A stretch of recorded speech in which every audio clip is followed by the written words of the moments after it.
It's the industry where money talks in tens and even hundreds of millions of pounds. The industry that's refused to be grounded under the weight of cancelled Whitehall orders and American competition. It's a world of giants involving air forces and airlines in the sort of spending that makes even millionaires boggle.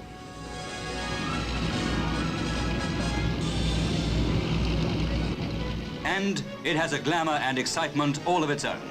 For Prince Philip, a call on the men who are trying to keep Britain in the big league of the world's plane makers. Their export target, £200 million a year.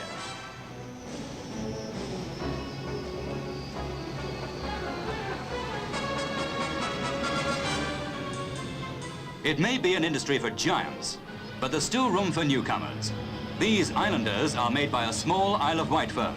Short-haul machines that can be used as air ambulances or for survey work, and seating up to 9 passengers. The Islander's just one of 24 types of British aircraft now flying or being made that were on view at Farnborough Air Show.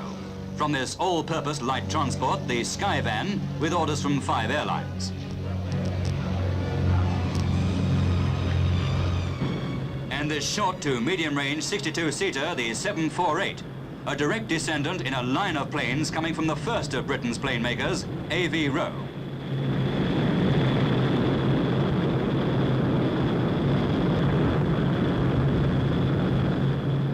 To this latest bestseller, the BAC 111, a 550-mile-an-hour short-haul jet airliner, the world's first and already the greatest dollar earner ever to come from Britain's plane makers.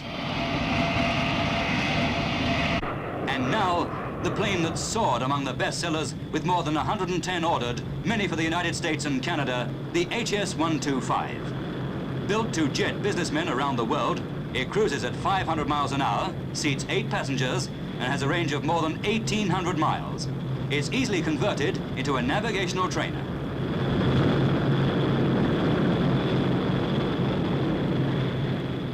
This Franco-German plane, the Transall troop carrier, has Rolls-Royce engines built under license on the continent.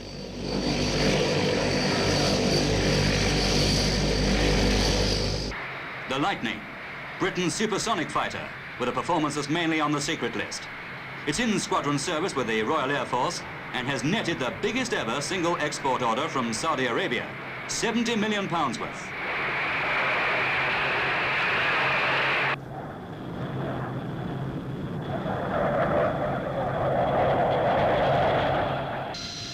Another high-speed fighter in quantity production for the Royal Air Force, Hawker Siddeley's P1127.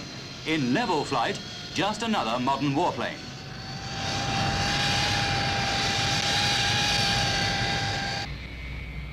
It's at takeoff and landing that the P1127 shows her special qualities. Her powerful Pegasus engine has nozzles that swivel back in level flight, forward for braking in flight, and down for lift. It all means that the pilot is the envy of every city motorist, able to pick a tight parking spot this way.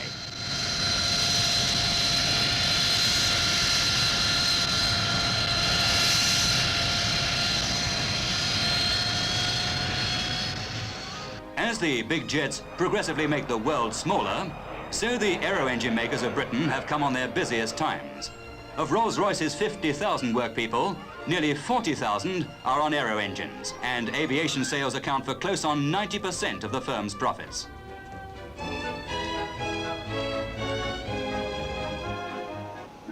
Here they are building an engine called the Tyne, which gives very high power in relation to its size, and powers airliners as well as military transports and patrol planes. It's just one of a series of engines from Britain that keep a whole generation of aircraft flying. Rolls and Bristol Siddeley, now merged into a vast combine employing over 80,000 people, have enough orders to keep them busy right into the 1970s.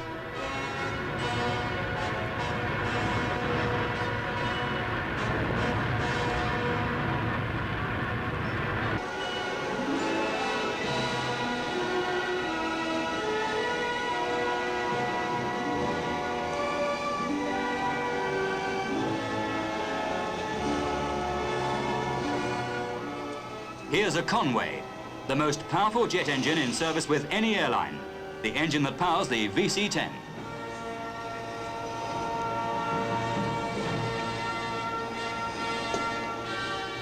The Spey, a top seller used in 9 types of civil and military planes, including the 111, the Trident, and the Navy's Buccaneer.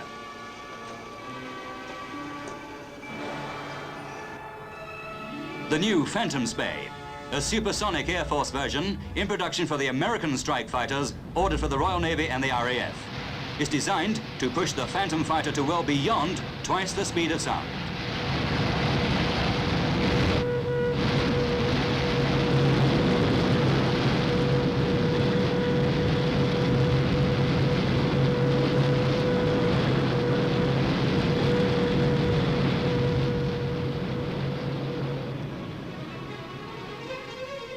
And now, on the test rig at Filton, the engine that's a whole power game in itself, the Olympus. It's the engine being developed by Bristol Siddeley, jointly with their French partners Snecma, to power the world's first supersonic airliner, the Anglo-French Concorde.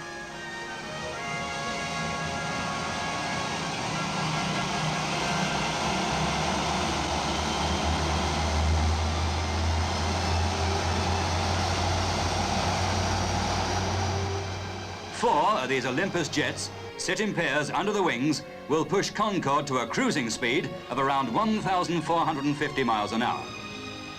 It's Europe's most hopeful answer yet to American domination of the air industry of the Western world. A dazzling introduction to closer cooperation between Europe's plane makers. Here too, at Filton, in the hangar built for the giant Brabazon of 2 decades ago, is the British end of the project. It's a £500 million stride into tomorrow, which each country on its own could never afford to make. Each country makes specific parts of Concorde, and each builds one prototype Concorde from parts made by both.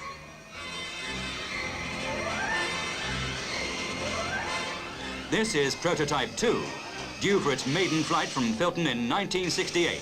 Some months after, prototype 1 takes to the air at Toulouse.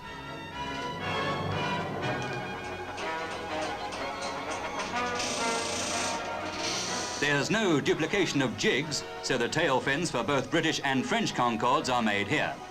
And Concorde grows in a bilingual world where the French plane makers speak better English than the British speak French, but where technical standards are identical.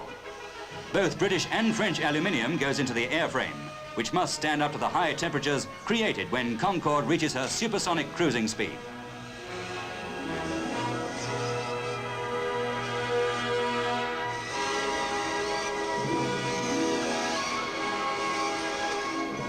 This mock-up is meant to give airline executives from all over the world an idea of what she'll be like inside.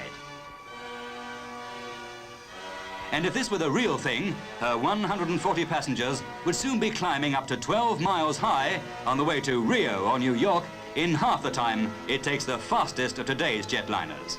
Yet, for all the progress Concorde stands for, it's no greater an advance than was made when Britain gave the world its first jet airliner, the Comet.